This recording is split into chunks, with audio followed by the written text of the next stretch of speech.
উন্নয়নের কথা বলতে গেলে আসলে রাস্তাঘাট, কালভার্ট, ব্রিজ এগুলো তো উন্নয়ন থাকবেই, এগুলো সবসময় থাকে।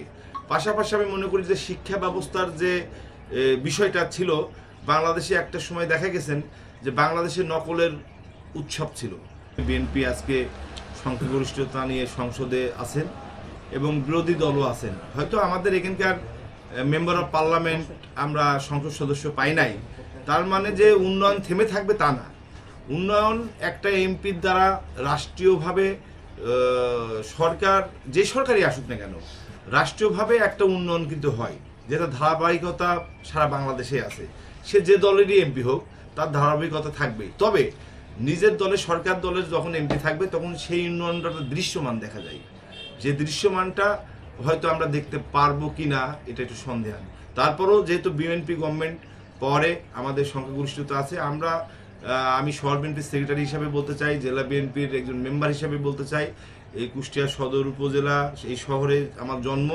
তা আমি মনে করি যে সকল কিছুর ঊর্ধ্বে থেকে উন্নয়নটা জরুরি। তো আমরা দৃশ্যমান উন্নয়নের জন্য আমাদের দল চেষ্টা চালিয়ে যাচ্ছে। ইনশাল্লাহ আমরা চেষ্টা অব্যাহত থাকবে।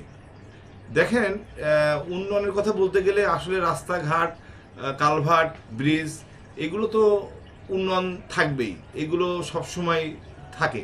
পাশাপাশি আমি মনে করি যে শিক্ষা ব্যবস্থার যে বিষয়টা ছিল, বাংলাদেশে একটা সময় দেখা গেছেন যে বাংলাদেশে নকলের উৎসব ছিল, যেটা ওপেন নকল হতো।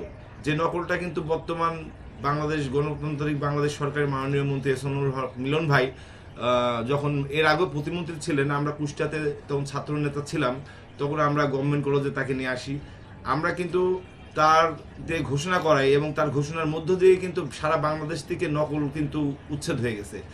সেই লক্ষ্যে শিক্ষামন্ত্রীর এখন যে তার পদক্ষেপগুলা, সেই পদক্ষেপের মধ্য দিয়ে আগামীতে শিক্ষা ব্যবস্থার উন্নতি হবে। এবং দেখেন, আমাদের শিক্ষা ব্যবস্থায় এত ধস নেমেছে, তার কারণ হলো যে বিভিন্ন স্কুলগুলা হচ্ছে আপনার প্রাইভেট স্কুল, প্রাইভেট কোচিং, এগুলোতে কিন্তু শিক্ষার মান কিন্তু কমাচ্ছে। যেমন লটারি করে গার্লস স্কুল এবং গার্লস জেলা স্কুলে লটারি করা হয়।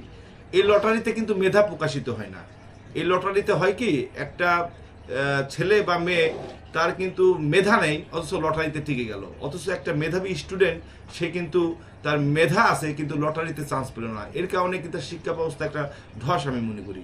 পাশাপাশি দেখেন, আমাদের দেশের যে শিক্ষা ব্যবস্থা, আগেকার দিনে বাংলাদেশের যত বড় বড় শিল্পপতি বলেন এবং এক্স মেম্বার বলেন বা মেম্বার অফ পার্লামেন্ট বলেন বা মন্ত্রী এমপি যাই বলেন না কেন, বা ইঞ্জিনিয়ার, ডাক্তার, বাংলাদেশের যত বড় বড় যারা এলিট পার্সন আছেন, তারা কিন্তু দেখেন যে বাংলাদেশের যে প্রান্তে তার জন্ম হোক না কেন, সে তার গ্রামের স্কুলে, প্রাইমারি স্কুল থেকে তারা লেখাপড়া করেছে।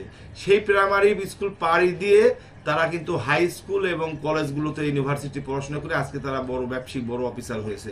আমি মনে করি যে বাংলাদেশ সরকারের উচিত, বিশেষ করে আমি আপনাদের মাধ্যমে আমি শিক্ষামন্ত্রীকে দৃষ্টি আকর্ষণ করছি যে সকল সরকারি প্রাইমারি স্কুলকে মডিফাই করে, সকল স্কুলকে আরও ত্বরান্বিত করে, শিক্ষার মান উন্নত করে এবং শিক্ষা ব্যবস্থা যাতে ভেঙে পড়েছিল যে সরকারি স্কুলগুলোতে, সেগুলোর মান যাতে আরও ফিরে আসে। এবং এই কোচিং ব্যবসা বন্ধ করতে হবে।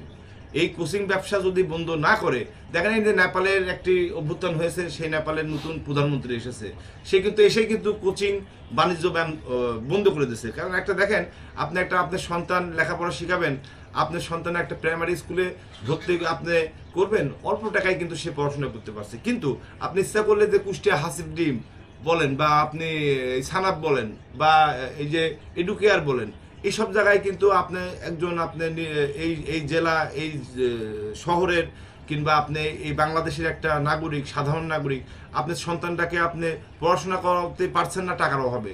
যেই টাকার অভাবে পারছেন না, তার কারণ আপনার চিন্তা আপনার ছেলেকে মানুষ করতে হবে, কিন্তু আপনি মানুষ করতে পারছেন না। আপনি পারছেন না পারার কারণ কি, ওই স্কুলগুলোতে যে পরিমাণ টাকা নেওয়া হয়, যে পরিমাণ টাকা নিয়ে ভর্তি করা হয়, সে পরিমাণ টাকা আপনার আয়ও নেই। সেক্ষেত্রে আমি মনে করি যে একটা পরিবারটাই ধ্বংস হয়ে যায়, মানে ইন্টেনশনালি তার মানসিকভাবে সে বিব্রত হয়। তো এই জন্য আমি মনে করি আপনাদের মাধ্যমে আমি শিক্ষামন্ত্রীকে জানাতে চাই, আমি শহর বিএনপি সেক্রেটারি হিসাবে, যাতে প্রাইমারি স্কুল গুলোর দিকে নজর দিক, তে এটাই আশা রাখি। পাশাপাশি আপনারা বললেন আরও বিষয়, যেমন আমাদের হাসপাতাল একটি গুরুত্বপূর্ণ বিষয়। একটা মানুষের সর্বশেষ কিন্তু দুর্লভ জায়গা সে অসুস্থ হলে। একটা মানুষ, আমি বা আপনি যদি অসুস্থ হয়ে যায়, আমরা সর্বপ্রথমে কিন্তু সদর হাসপাতালে যেতে চাই। সে হাসপাতালগুলোর কি অবস্থা? আপনি যান আমাদের এই সদর হাসপাতালে, যেখানে আপনি বাথরুম করবেন, সে বাথরুমে যাই কল পাবেন না, পানির ঢালবেন, পানির ব্যবস্থা নেই, আপনার অ্যাকোমোডেশনের অবস্থা নাই, আপনার কলের পাইপ চুরি করে নিয়ে যাচ্ছে, লাইট চুরি করে নিয়ে যাচ্ছে, ব্যবস্থাপনা একেবারে ধ্বংস হয়ে গেছে।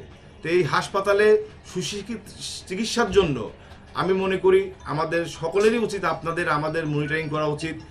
এবং ডাক্তাররা যে বিজনেসটা করতেছে দেখেন, যে হাসপাতালে ডিউটি থাকা অবস্থায় তারা কোনো মতে এসে সিগনেচার করে কিছু সময় অপেক্ষা করে চলে যাচ্ছে তার ক্লিনিকে, যে সেখানে রুগী দেখছে।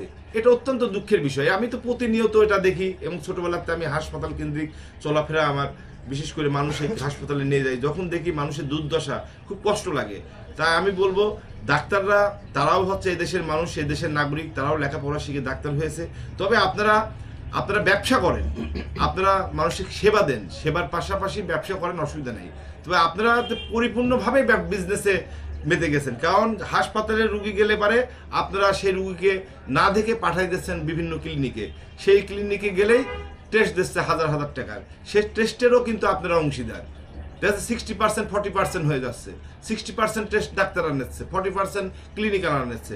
তো একটা রুগী, একটা গরিব মানুষ বিভিন্ন জায়গার থেকে এসে যদি হাসপাতালে চিকিৎসা না পায়, সে চিকিৎসার জন্য একই ডাক্তার, এই হাসপাতালের ডাক্তার যদি কোনো ক্লিনিকে পাঠায় যদি অপারেশনের জন্য যাতে 1 লাখ টাকা, 70,000, 80,000, 1-1.5 লাখ টাকা করে নিয়ে একদিনের মাথায় অপারেশন হয়ে যাচ্ছে, 2 দিনের মাথায় হয়ে যাচ্ছে। অথচ হাসপাতালে থেকে 15 দিন, 1 মাস, 2 মাস, 3 মাসের মধ্যে আপনি সিরিয়াল পেতে কষ্ট হচ্ছে। তাই আমি এটার ব্যাপারে আরও বেশি গুরুত্বই দিতে চাই, যে এটা প্রত্যেকটা মানুষেরই তো অসুখ বিসুখ আছে, আপনার, আমার, আমাদের সকলের পরিবারের।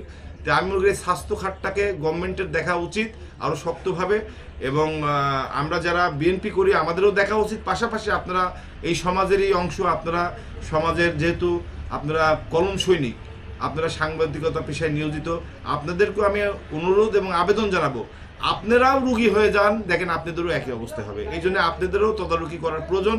যদি প্রয়োজন মনে করেন যে আমার মতো কামালের প্রয়োজন আছে, আমাকে ডাকবেন, হাসপাতাল কেন্দ্রিক কোনো বিষয়ে আমি আপনাদের পাশে থাকবো।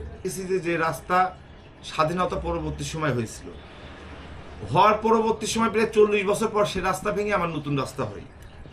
বর্তমানে প্রায় 17 বছর ধরে দেশের একটা ক্রান্তিকাল চলে গেছে, যেখানে একটা গভর্নমেন্ট ছিল ফ্যাসিস্ট সরকার। সেই সরকারের আমলে টেন্ডার হয়েছে, কাজ হয় নাই। টেন্ডার হয়েছে, কাজ করেছে, যে কাজের 5 কেজি সিমেন্ট দেওয়ার দরকার সেখানে 1 কেজি সিমেন্ট দিয়েছে, যেখানে 5 কেজি আপনার বিটুমিন দেওয়ার দরকার সেখানে 1 কেজি দিয়েছে।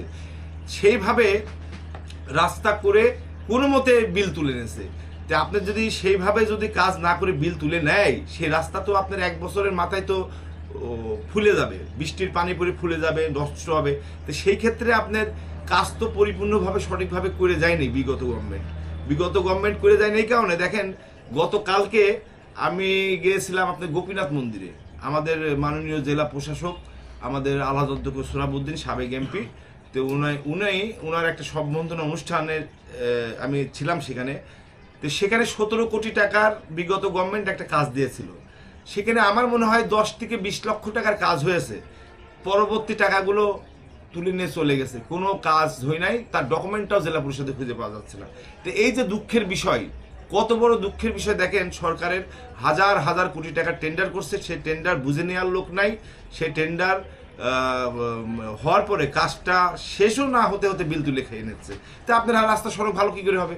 আপনার এই সড়কের জন্য গভর্নমেন্ট যে টাকা বরাদ্দ দেয়, টেন্ডারে অংশগ্রহণ করে যে কন্ট্রাক্টর কাজ নেয়, সে কাজটা যদি সঠিকভাবে করতো, তাহলে কিন্তু সড়ক দুর্ঘটনায় এত মানুষ মারা যেত না, সড়কের অবস্থা এত বেহালদশা এত তাড়াতাড়ি হতো না। তা আমি মনে করি, যেহেতু আপনারা প্রশ্ন করেছেন, আমার তো উত্তর এছাড়া দেওয়ার কি আছে বলেন।